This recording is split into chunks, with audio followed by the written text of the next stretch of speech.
Hello class, my name is Carlos Barrera and I'm going to be talking about Q-learning. Q-learning is a form of reinforcement learning. Reinforcement learning is the process of learning by interacting with the environment through positive feedback. That's basically what every living organism does. If we do something, an act, and we get positive feedback, we have a bigger chance of doing that action again.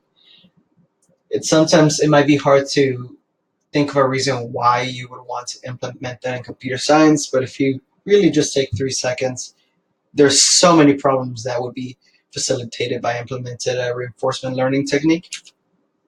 In my situation, my issue could be modeled by a partially observable Markov decision process, also abbreviated as POMDP.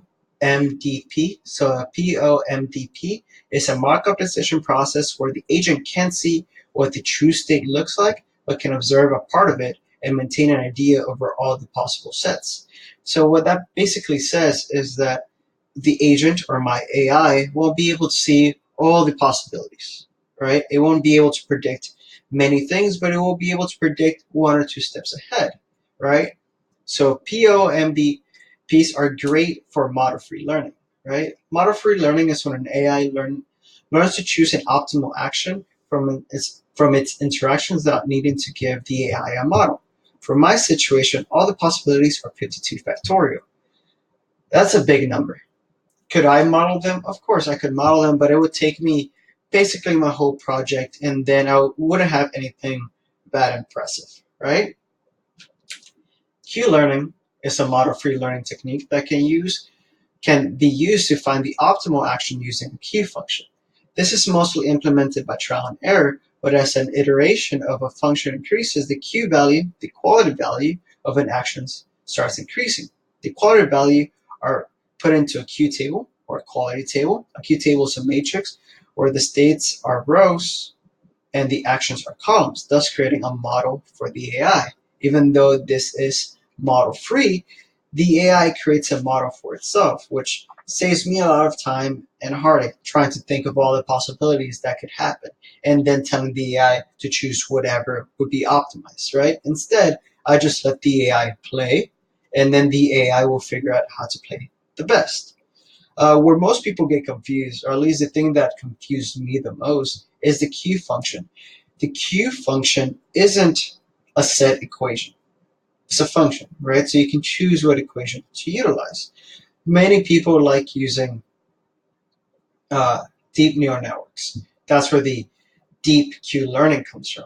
Deep Q learning uses a neural network to optimize the Q values, right? For my situation, it will be overkill, and at the same time, I don't think I have the computational power or the know-how to implement it.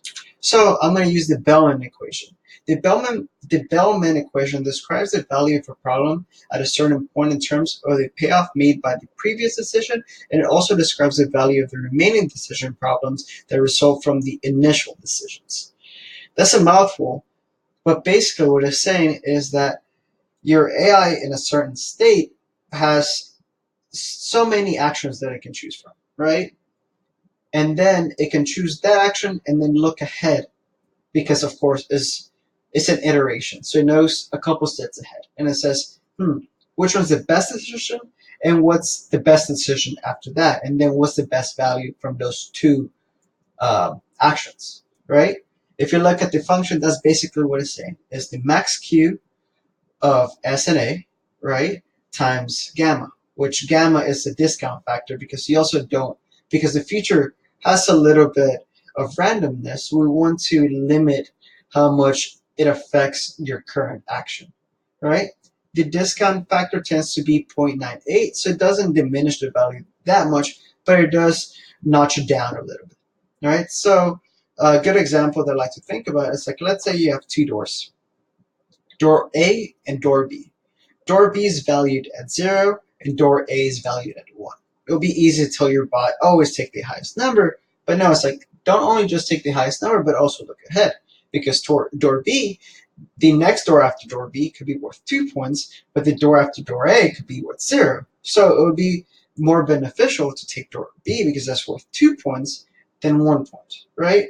So in the end, the Bellman equation is the meat and butter if that makes any sense, of Q learning, because that's the function. Q learning is basically a matrix that has sets and it has its actions, and then as the AI goes through the game, it starts tweaking the values using the Bellman equation. And that's basically it. For my situation, I'm going to try to implement the Bellman equation um, with three variables, but it's basically the same thing, and it's not that complicated. So hopefully I kind of did demystified demystified some of the questions you're having with Q learning, and hopefully you learned something new. And thank you for listening.